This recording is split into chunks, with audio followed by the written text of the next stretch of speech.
All right, so for this Smackdown, I chose to demonstrate for you guys how to use Doctopus in the classroom. So first things first is you need to have some kind of document that you're going to send to your students for them to work on. So here is my document.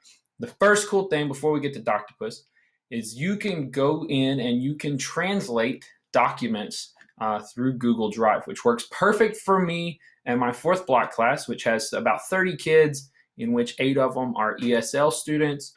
So I can go to Tools, I can go to Translate Document. I have a system to where I delete the beginning of this and type Spanish, just so I know when looking through, and I choose my language. Hit Translate, voila, I have a Spanish version of my assignment. So it's saved because Google Drive is awesome. So I'm going to X out of those. Automatically jumps back to my front page, and I am OCD, so I'm going to go ahead and move that real quick. Give me 1 second. Awesome. So now it's in the folder that I need it to be in, which is entitled Soundtrap. So I have my English version. I have my Spanish version right there and accessible.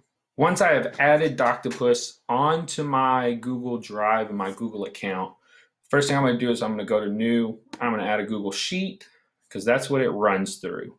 I always like to name my stuff first so I don't forget.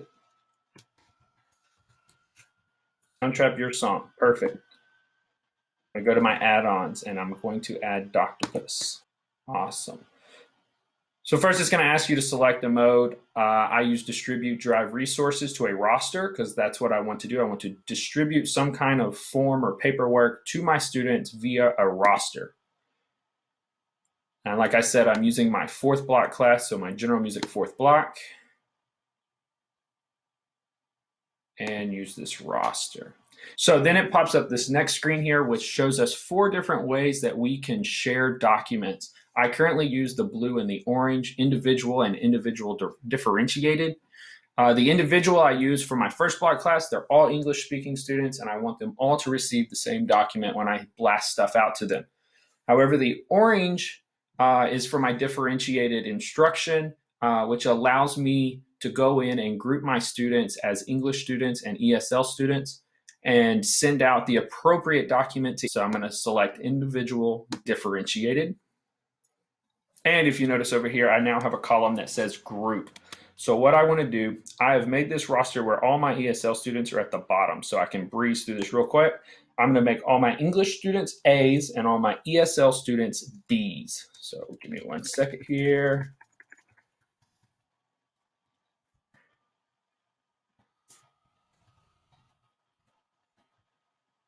Perfect. Now over here on the right, it's asking me to choose the folder. That's the folder where my document is located. So I know that my document is located in my Soundtrap folder, which I can see right here. Then it's going to come up here and it's going to give me my A's and my B's. So from here, I'm going to select the document in the Soundtrap folder.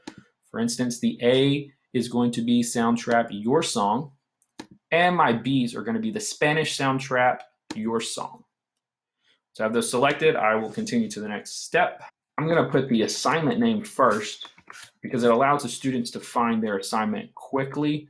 And then it's automatically going to put their last name and their first name on there. So we never have to worry about students who fail to put their name on an assignment. And as you see now, I've got a bunch of different files, columns popping up. You hit run, copy, and share. And it's going to take my document, it's going to make a copy for every individual student and send it to their folder that we have set up in Google Drive already for them. All right, awesome. So now over here on the right, it tells me that all jobs are completed. All files have been copied. All files have been shared. So you have the embargo docs for grading, which is great because that means you can go in and you can set a date for that student to have that assignment done. And once that date comes, they'll still be able to see their assignment, but they won't be able to edit it. They'll only be able to view it. So now that we have all these created, we can exit off that tab. Again, I'm an OCD freak, but it automatically creates these top folders for us. You have an edit folder where you can drop things in there for all students to see and all students to edit. Class view folder, I use this all the time, where students can see the work, but they can't edit. They can't mess up my originals. They can only look at it. And the folder I use the most is the teacher folder. So now if I go to that folder, it's going to show me every student's assignment for that particular assignment. I can go through, I can view all right there, super easy. I can go through, make sure everyone's working, give instant feedback while people are working, like we all know Google Drive allows us to do.